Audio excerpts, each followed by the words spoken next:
The Evil Within, The Assignment. Chapter 1.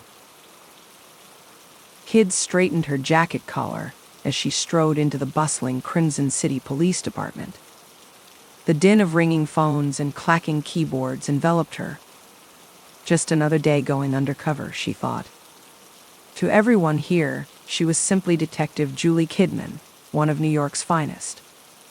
But behind the badge was an agent for the powerful secret organization known only as Mobius.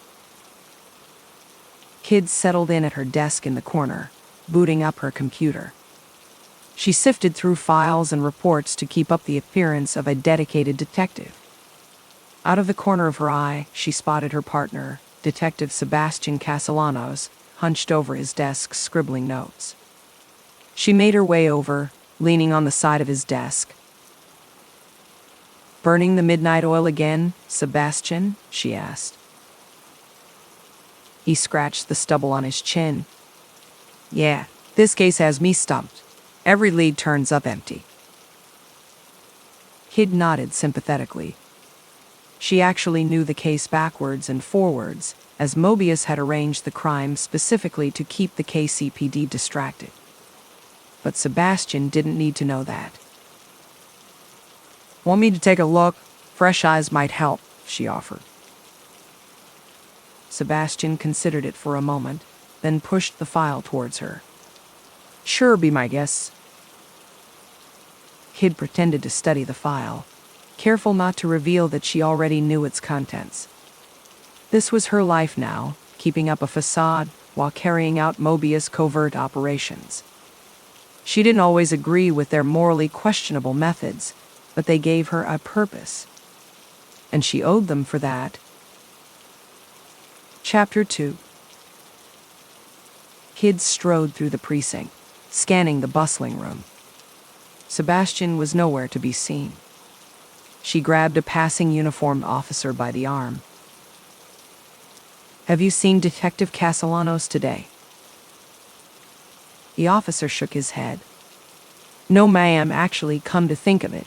Haven't seen him in a couple days." Kid clenched her jaw. This wasn't part of the plan. She pulled out her phone and dialed headquarters. "Sebastian is missing," she said tersely when the line connected. "What?" shouted the voice on the other end. "How did this happen?" "You tell me, what aren't you saying?" she demanded. The line went quiet for a moment. "Report to base immediately for briefing." The call disconnected. Kid cursed under her breath, grabbing her jacket and heading for the parking lot. As she screeched away in her car, she couldn't shake the feeling that Mobius was hiding something about Sebastian's disappearance. And she was going to find out what. At Mobius headquarters, Kid stormed through the minimalist lobby to the secure elevator.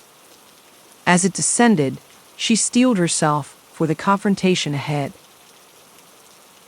The elevator opened to a sterile white hallway. Kid followed it to the operations room, where a tall, slender man in a suit awaited. "Ah, Agent Kidman, thank you for coming quickly," he said coolly. "Cut the bullshit," Kid snapped. "What's going on with Sebastian?" The man clasped his hands behind his back. "Detective Castellanos has become an unforeseen casualty in an active Mobius operation." "You mean he's dead?" Kid asked bitterly. "Not exactly." The man typed rapidly on a keyboard. Video screens lit up displaying brainwave patterns. "Castellanos' mind is currently trapped and sedated within our STEM system." Kid's eyes widened. She had heard rumors of STEM before, an experimental machine that could link minds together into one shared consciousness. But she didn't realize Mobius was already using human test subjects. "I need you to clean up this mess, Agent Kidman." He handed her a dossier. "Enter STEM, retrieve the core we've lost inside. and eliminate any other complications. Kid stared at the dossier intently. This was her chance to find answers. She looked back up at the man and nodded. "I'll take care of it." Chapter 3. Kid laid back on the inclined metal chair, technicians securing straps across her arms and legs. She wore a skin-tight bodysuit covered in wires and sensors. The technician placed a metal halo over her head, cold against her skin. Initializing STEM sync sequence, came a voice over the intercom. Kid took a long, deep breath as the halo powered on, humming gently. This was it, a crossing over into the mind-bending world of STEM. 3, 2, 1, engage. Electricity coursed through Kid's brain. Her vision blurred as the sterile lab room melted away. When her eyes adjusted, she found herself in a dingy hospital hallway, flickering lights barely piercing the gloom. The air felt heavy and damp, carrying the faint metallic scent of blood.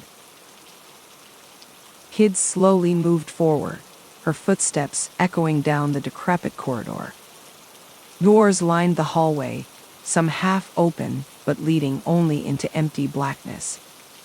She checked her waistband, making sure she still had her trusty pistol. A skittering sound came from the ceiling. Kid's eyes shot up to see clawed appendages disappearing into a vent shaft. She swallowed hard. She wasn't alone in here. Approaching an intersection, the hallways branched off in multiple directions, each one seemingly identical to the last. Broken gurneys and upended instrument carts were scattered about, evidence of chaos and violence. Kid tried to get her bearings. The dossier indicated she needed to reach the hospital morgue in the basement, but none of the halls were marked. She closed her eyes, visualizing the 3D map she had studied of the area. Turning right, she moved deeper into the belly of the virtual beast. Suddenly, a piercing scream rang out from somewhere ahead. Kid broke into a run, following the sounds of a struggle. Skidding around a corner, she came upon the writhing, bloody remains of what may have once been a person. Looming over it was a grotesque 7-foot humanoid creature with bits of flesh hanging off, exposed bone and tentacles waving from its face. Kid reacted on instinct, firing 2 rounds into the monster's head. It reeled backwards, but remained upright. Rounding on Kid, it let out an unearthly shriek and barreled towards her. Chapter 4. Kid dove behind a gurney as the creature swiped at her, gouging chunks out of the wall. Panting, she checked her ammo. Only a few rounds left. She had to make them count. The monster roared and flipped the gurney over. Kid rolled away as its fist pulverized the floor where she had just been. She fired off 2 more rounds directly into its chest cavity. It stumbled back, ichor bubbling from the wounds. Not wasting the opportunity, Kid sprinted down the hall, the creature's wails echoing behind her. She swept into a side room and slammed the door shut. An examination table and medical equipment occupied the room, now covered in a layer of dirt and rust. Kid's heart pounded as she caught her breath. Clearly, this hospital hid dangers she hadn't anticipated. She needed answers about what Mobius was doing here. Venturing back into the hallway, Kid continued her descent. More disturbing sounds arose around her as skittering, crunching, wheezing. This place felt alive, and not in a good way. Turning a corner, Kid found herself staring down an impossibly long corridor. An eerie silhouette stood at the far end, a hulking creature with glowing eyes and jagged teeth. Kid raised her gun, but suddenly blood-stained liquor creatures crawled out of the windows along the hall, blocking her path. Their elongated tongues lashed violently as they sniffed her out. Kid's eyes darted around for an exit. Spotting a vent, she shot the cover off and crawled inside just as the liquors pounced. She shimmied through the tight air shaft as the walls shook around her from the creature's impacts. Emerging on the other side, Kid froze. She was on a balcony overlooking the expansive hospital cafeteria. But the tables below were now overturned and rusted. Long, twisted appendages hung from the ceiling, and among the debris shuffled dozens of zombie-like creatures. Their hungry moans rose as they caught her scent. Kid steeled herself. She had to keep moving.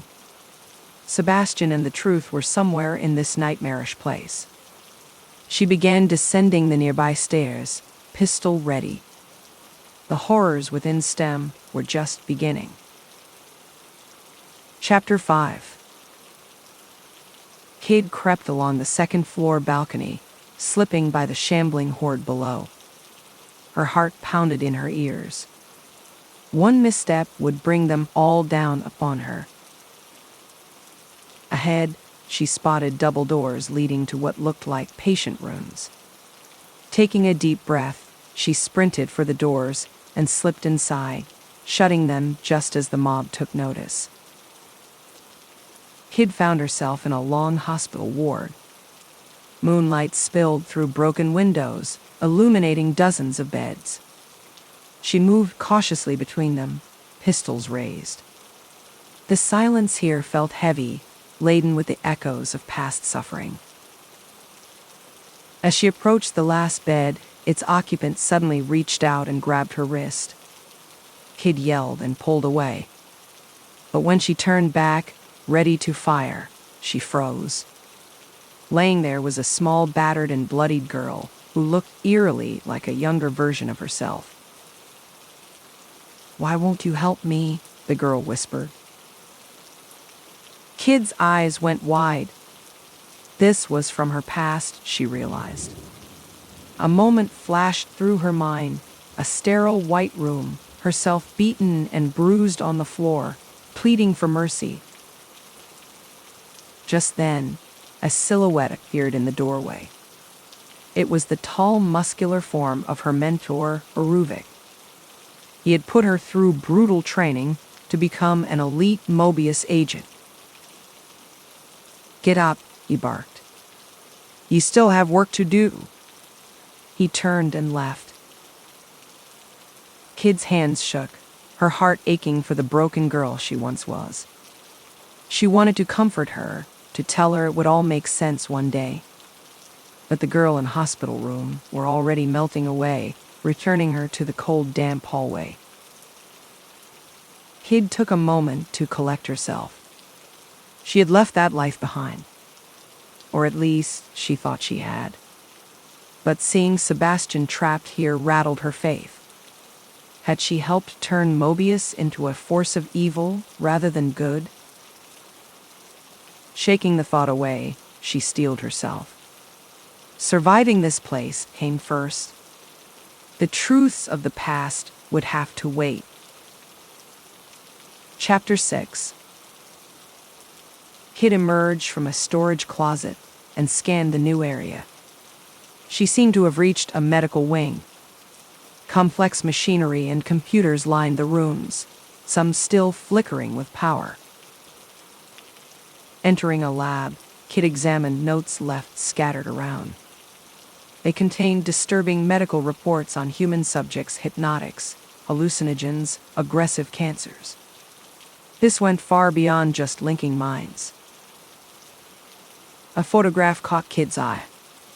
It showed a doctor standing over a familiar figure, a Leslie Withers, the childlike man she had helped transfer to this hospital. Kid's heart sank. Leslie had just been seeking a safe place after his mother's murder. Now it seemed Mobius had only brought him deeper into their web. Kid thought back to the days spent convincing Leslie to trust her, to enter STEM willingly. She had assured him no harm would come. But it was all lies, she realized. Even she hadn't known Mobius' true motives. Hot shame washed over Kid. How could she have been so blind? She had to find Leslie to get him out of this hell. Voices echoed from an observation room ahead. Kid crept to the door and peered through the window. Inside, Leslie was strapped to an operating chair, crying and struggling against his restraints. A figure in a lab coat studied monitors displaying Leslie's vital signs. Kid didn't recognize his face. Subject is reacting well to increased fear stimulus, the doctor said into a recorder. Administering another dose. Leslie screamed as electric current coursed through him. Kid battered the door, but it was locked tight. She could only watch in horror as the experiment continued, her view fading away as the vision ended. Kid came back to herself with hot tears running down her face. She had failed Leslie when he needed her most. But now she knew the truth. She would find Leslie in this nightmare world and bring him back safely, no matter the cost. Even if it meant betraying Mobius for good. Chapter 7. Kid crept through twisting underground tunnels that seemed carved out of raw muscle and sinew. The walls pulsed and throbbed around her. She must be getting close now. Ahead, the tunnel opened into a vast cavern. Fleshy growths covered the walls and strange pods hung from the ceiling. Kid moved slowly between them, pistol ready. She could feel she was being watched. A raspy giggle echoed through the chamber. Kid spun around but saw nothing. When she turned back, she came face to face with a warped, skeletal creature clinging to a pod. It cocked its head, studying Kid. New toys to play with, it rasped gleefully. Too late, Kid realized she was surrounded, outnumbered 10-1. The creatures attacked in a blur. Kid fired wildly, dropping several before they overwhelmed her.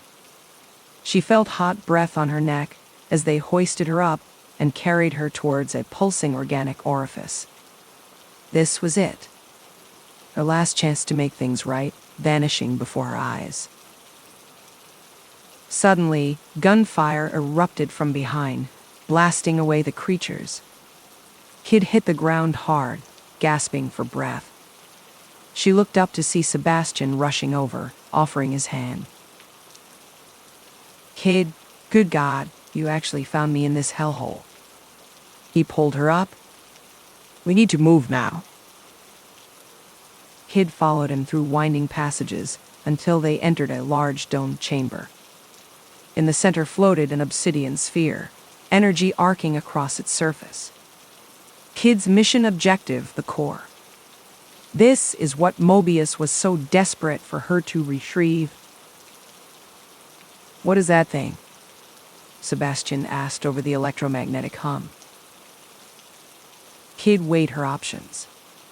She could lie, take the core by force and complete her mission. Or tell the truth, betraying Mobius, but potentially saving untold lives. She took a deep breath. It's what Mobius is using to control this world and everyone trapped here, including you. Sebastian shook his head in disbelief. As he opened his mouth to respond, a blood-curdling screech arose from the tunnel behind them. A massive amorphous creature dragged itself into view, flesh pulsating and twisting. We need to survive first, argue later, Kid yelled. They turned and ran as the creature barreled after them. Kid stopped short at a deep pit spanned by a narrow makeshift bridge. No choice but to cross and hope the beast couldn't follow. Halfway across, rotted planks collapsed under Kid's feet. She grasped desperately at the ledge as splinters dug into her palms. With Sebastian's help, she scrambled up, just in time to see the creature tumble into the abyss below. They had survived, for now, but the nightmares within STEM were far from over. Chapter 8. Sebastian paced around the core, rubbing his temples. "This is insane. How can I even trust you now?" he asked Kid. She stood resolutely. "Because I'm telling the truth. Mobius has been lying to both of us." Sebastian stared at the pulsing orb. Kid could see the doubt etched across his face. Her mentor, her mission, everything was unraveling. But she had come too far to turn back now. Circling to the opposite side, Kid examined the core up close. Strange symbols glowed along geometric grooves on its surface. She wondered what secrets it held about Mobius' true plans. Her finger accidentally brushed one of the symbols. Suddenly, the core flared to life, energy arcing wildly across its surface. Kid shielded her eyes from the searing light. She began to feel detached, like she was floating outside her own body. When the light finally dimmed, Kid blinked rapidly. Her eyes came back into focus on Sebastian, staring at her with concern. "Kid, you all right? You spaced out for a minute there," he said.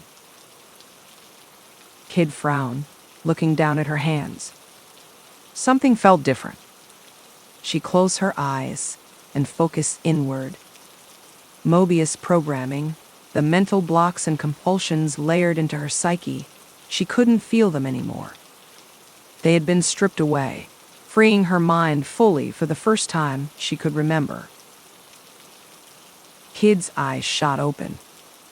The core, it freed me somehow like a reset. Sebastian crossed his arms. "So you really don't work for Mobius anymore?" "No, Kid furrowed her brow, the implications sinking in. "Now I can make my own choices." She turned to Sebastian. "This whole time, Mobius has been experimenting on human minds, trying to control them. The core lets them access consciousness itself. We can't let them have it." Sebastian nodded firmly. "All right, I'm with you. What's our play?" Kid allowed herself a thin smile. With her mind finally her own, she was ready to bring down Mobius once and for all. Chapter 9. Kid crept through the dilapidated hospital hallways, senses alert. The exit point she was looking for had to be here somewhere. She just hoped they could make it out of STEM without Mobius realizing she had turned. Rounding a corner, Kid spotted a sign reading administration. That had to be where she could find Theodore Wallace, the Mobius overseer of this place. He definitely knew more than he had let on about their experiments here. Kid waved Sebastian over. He regarded the sign and gave her a knowing look. If anyone had answers about Mobius' grand plan, it was Wallace. Moving quietly, they approached the administration door emblazoned with the Mobius emblem. The large office beyond was dark, but Kid could make out a figure sitting at the back desk. She drew her gun and nodded to Sebastian, who kicked the door in. Wallace slowly stood up, unfazed by their entrance. "Agent Kidman, so good of you to finally join me, though I see you've brought an uninvited guest." His eyes drifted to Sebastian. "It's over, Wallace," Kid said sternly. "I know everything now, the experiments, the core, all of it." Wallace smiled coldly. "And who showed you the truth, I wonder? Who finally pulled back the curtain?" He laughed. "We've known about your change of heart for some time, my dear." Kid narrowed her eyes, but kept her gun trained on him. Why are you doing this? What does Mobius want? Evolution, my naive friend. Wallace moved around the desk. A new world where minds linked by STEM are utterly obedient, and we control it all. You're insane, Sebastian spat. Am I? We're on the cusp of redefining human potential. Wallace's face twisted with fervor. But you cannot see the vision, and for that you must be purged. He lunged suddenly, causing Kid to fire. The bullet tore through Wallace's shoulder, but he kept coming, hands grasping for her neck. She managed to flip him to the ground and pinned him down. We trusted you, she yelled in his face. But you've turned Mobius into monsters, just like the things in here. Wallace only laughed bitterly. And now you get to be the hero, how quaint. Having heard enough, Kid ended it with a final bullet. She stepped back, breathing heavily. It was over, but she took no pleasure in any of it. Sebastian put a hand on her shoulder. Come on, let's find a way out of this hell. Kid took one last look at Wallace's vacant eyes. There would be time to process it all, but only if they made it out alive. Chapter 10. Kid led the way as she and Sebastian descended decrepit stairwells into the depths of the hospital basement. The walls here almost seemed to pulse with a life of their own. They must be close now. Passing boiler rooms and morgue chambers, they finally arrived at a heavy vault door hanging loosely off its hinges. The area beyond was pitch black, but Kid could feel airflow. This had to lead out. With flashlights raised, they crept down a long access tunnel. Strange technological growths lined the walls and floor. Clearly, this was some kind of fail-safe exit Mobius created. Kid only hoped it wasn't sealed off remotely once they entered. After an anxious 15 minutes, they came upon a small chamber with a single metal chair surrounded by machinery and screens. Cables snaked up into the dark ceiling. This is it, our way out, Kid said, catching her breath. She began prepping the synchronization devices. Sebastian kept watch near the entrance, gun aimed at the shadows. You sure you can work that thing? He asked over his shoulder. Yes, I think so. Kid typed commands into the terminal. I just need to reverse the stem inductio. A bone-chilling shriek echoed from back down the tunnel, followed by the scraping of claws against metal. Sebastian's eyes went wide. Whatever that thing is, it sounds big work fast.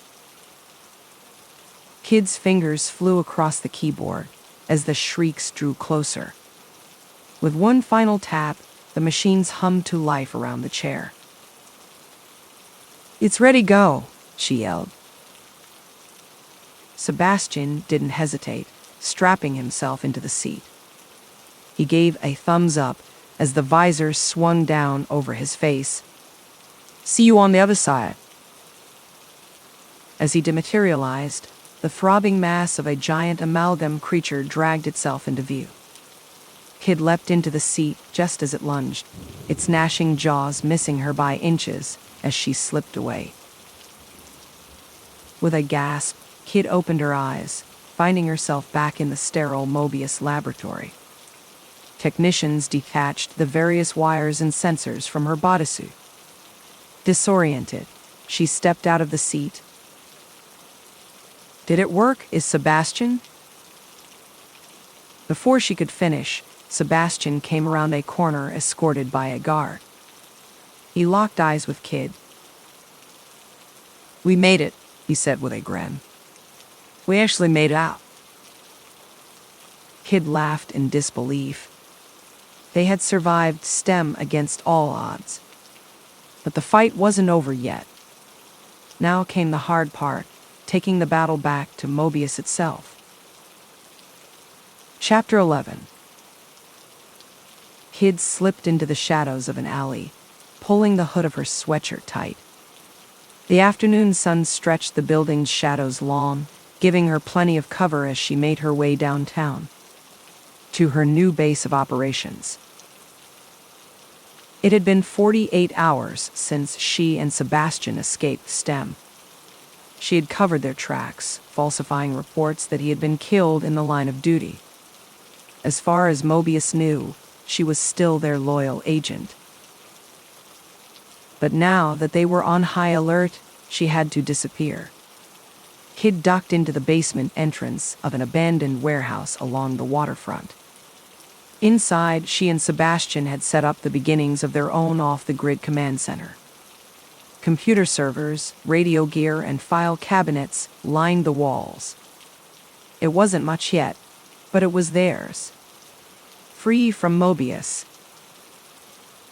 Sebastian looked up from sorting papers on a desk. "Were you followed?"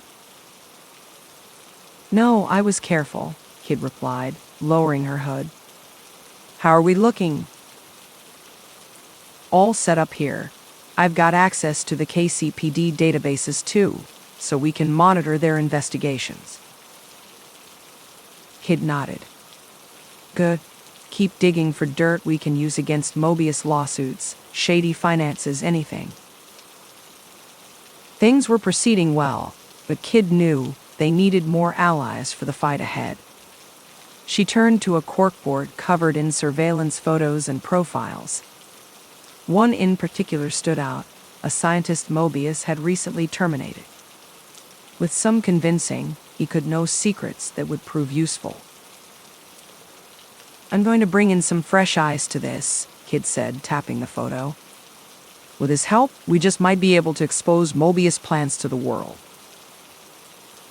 Sebastian stood up with a determined look on his face. "I'm with you. It's time to take these bastards down once and for all." Kid allowed herself a smile. For once, the future looked bright. There would be challenges ahead, lives still hanging in the balance. But she finally had clarity of purpose, to shine a light on Mobius' evil and burn it down to the ground.